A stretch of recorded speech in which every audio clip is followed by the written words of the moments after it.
say congratulations on another #1, guys. Really proud of you. Proud that you're with us. Jesse, tried to sign him too, damn it.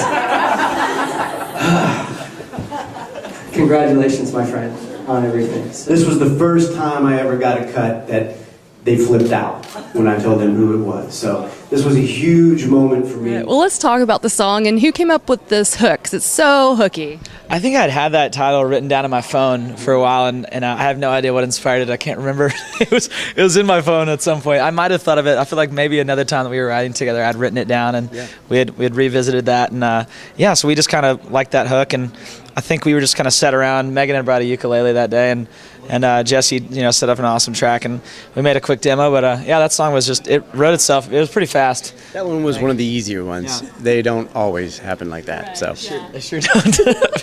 We had a little bit of a relationship, the three of us. Unfortunately, we had a cut prior to this one with them, so we kind of were targeting. Let's get it one more and see what we could do. And it's nice to have some direction. It's nice to have some comfort in the room, and you just sort of have the space to kind of, be creative. Why did you guys choose I Like the Sound of That? We chose it just because I think the melody and the tempo of it and the story and, and Shay Mooney, from Dan and Shay sang it so great, and it was just kind of like right down our sweet spot, right down the zone. So we just it was actually the first song we put on hold for that record, for the Rewind album. And you guys, have a couple of up-and-comers, Kelsey Ballerini on your tour and Chris Lane, might have heard of them. Have you given them any advice while being out on the road with them at all? Not too much advice. They're doing really well on their own, and they've both had some hits, so I think they're doing really well.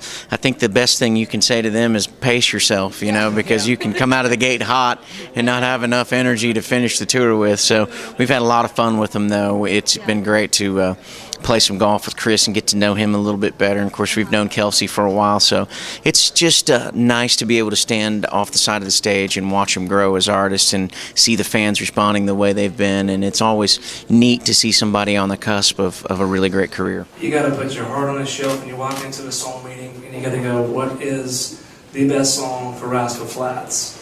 And as a writer, that's not always easy because you're like, my stuff over here is pretty good too, man. But at the end of the day, a song like I Like the Sound of That, it just spoke to us. And I think I said this in an interview a bit ago because it just kind of dawned on me, like, what is a Rascal Flatts song when we hear a demo? And for me, it's like you listen to a song from front to back and it never loses your attention. And I Like the Sound of That did that for us. You listen to it and you go, gosh, we just don't want to screw this up because it's really good. Earlier, this is one of the first cuts that you call home and your family knows who they are, rather than an up-and-coming act or something. So they were really impressed.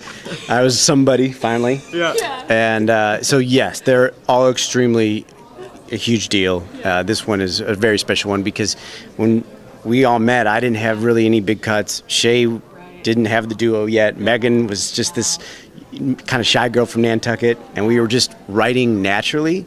So when we did get a cut with them, it was kind of validating that we could just do our own thing, be ourselves, and this works. It was nice. I think those were probably like the last two songs we ever thought that they would, because they were, when we did them up, it just, we're like, oh, we love this for Flatts, but I don't know if they'll go for that. And then they just crushed it. Jay did an awesome job on the production, and Gary sang the hell out of it, and it was awesome. It was just one of those things for me. I think there's so many elements and parts of why this is so special to me, but I grew up listening to to Rascal Flatts. I loved them, and they know how much we love them, and they probably think it's so weird. It's cool that we've become all friends now, but it's that really was like my favorite band, and it was just, and obviously Gary had a voice that was as high as mine, and I was like, that's cool, I can do that. And so it was really cool. I mean, I think just the influence that they had on my life, and moving to town, and it being with a friend, and then just this being my first outside #1 with the band that got me into this in the first place. So it's a special one for sure. I am a sucker for talent, and we knew we had to cut this song.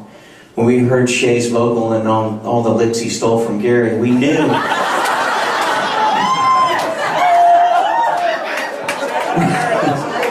we knew right then we had to. Yeah, that's for that grandparent comment, buddy. You just said that you finished up your Christmas album and you're done with that. Is there any collaborations on this Christmas project? No collaborations yet. Our kids are going to be on it. Yeah. Collabing with our kids, yeah. Yeah. How did you choose the classic songs for this? Did you each, kind of have a say in this? Yeah, but you know what? Jay's produced the whole Christmas album. He kind of gave us a list of what his thoughts were on it, and I think Gary and I added maybe a couple in there a piece, and so it was pretty well rounded. But Jay had the overall just classic, good Christmas songs. I think that most people are going to enjoy. I know there's no new single announced yet. Yes, but that's coming soon. It is coming soon. We hope we've got a few more songs to do that we're getting ready to go back in and cut, and but we're fired up, excited, and I don't think you've ever heard Rascal Flatts this way before. because we've hired new singers to actually sing on the track. Yeah. You won't even notice us. We're going to try something really different this time around and put our faces actually on the cover, but there'll be other people actually doing the work. I wanna pull back in your drive.